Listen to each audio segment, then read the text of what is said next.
We took, in the last 10 minutes, everyone, and we put them in a cubicle, and we fired air conditioning at them, and we told them to do data entry on a computer, and we started eating our own brains. Let's turn to a guy who'll be in the studio with me this Friday, my good friend Adam Carolla. Now, if there's one person I've been consistently critical of, it's Gavin Newsom, but credit where it's due. Carolla still lives under his thumb. For some reason, he's remained in California. His house wasn't destroyed in the Malibu fires, but he's been one of the most outspoken voices about what happened there and how the rebuilding has been handled.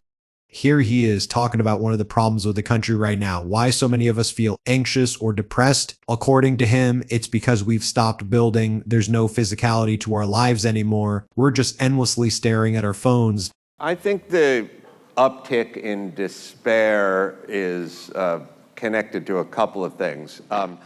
I feel it's more physical than it is spiritual, although it ends up being spiritual, which is we were meant to go out and work and be on our feet and sweat and be with nature and work on a farm and mend fences. And men and women had different roles, but there were roles, and they involved getting up in the morning, and they involved movement and sweat, and it involved an engagement. You know, you had to sort of be careful or you'd lose your arm from an axe. You know what I mean? You know, one of the reasons Adam is so great is because he can explain complex ideas in very simple ways. And he's right. What he said is that it starts as something physical, but it eventually becomes something spiritual. Meaning, if you go back 50, 100, even 400 years, we were hunter-gatherers. You had to protect your family. You had to actually do things. You had to get out there and learn practical physical skills. Think about all those old black and white videos. We sometimes show average men building skyscrapers, learning electrical work, fixing a tire. These were basic skills today. Most people can't do any of that. Our skill set has shrunk because we've outsourced everything. Even maps having GPS on your phone has changed us. Back then, you needed to know how to get somewhere. I remember being on family road trips, Lake George, the Jersey Shore. And if we got lost, my mom would pull out the map, usually upside down, which never made my dad happy, but eventually we figured it out.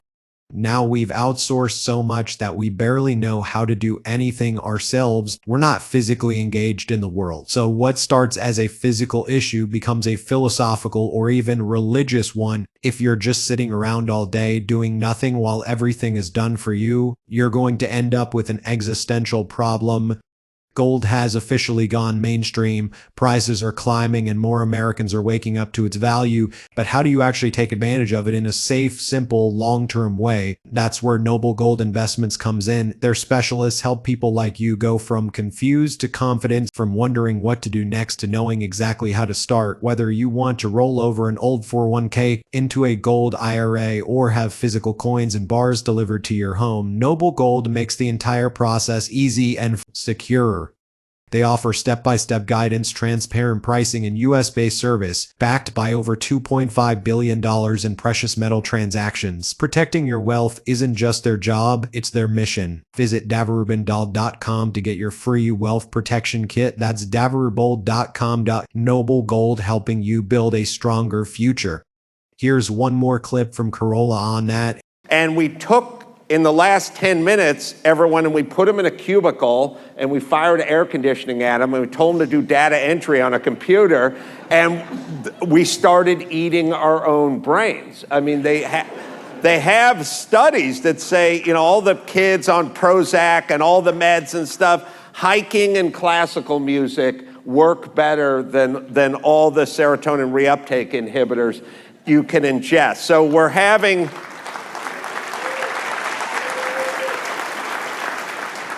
You watch, you know, Little House on the Prairie, no one was depressed. Everyone was miserable, but no one was depressed.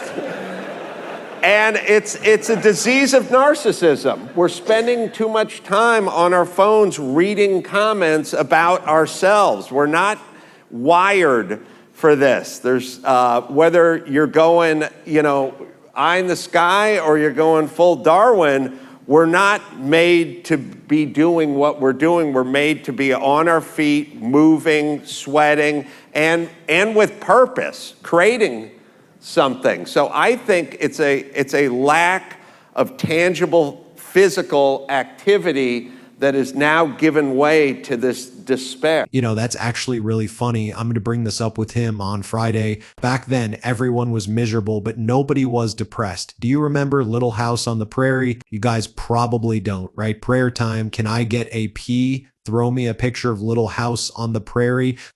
Actually, you know what? Let's end today's show with that. We'll do a cold close with the Little House on the Prairie intro. Let's see if we can pull that up.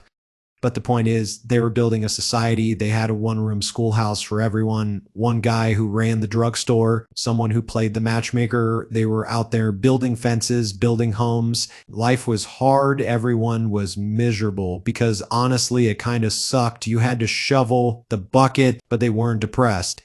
Modernity has given us all these conveniences meant to free us, but somehow they've ended up enslaving us instead. And that's the real challenge we're facing.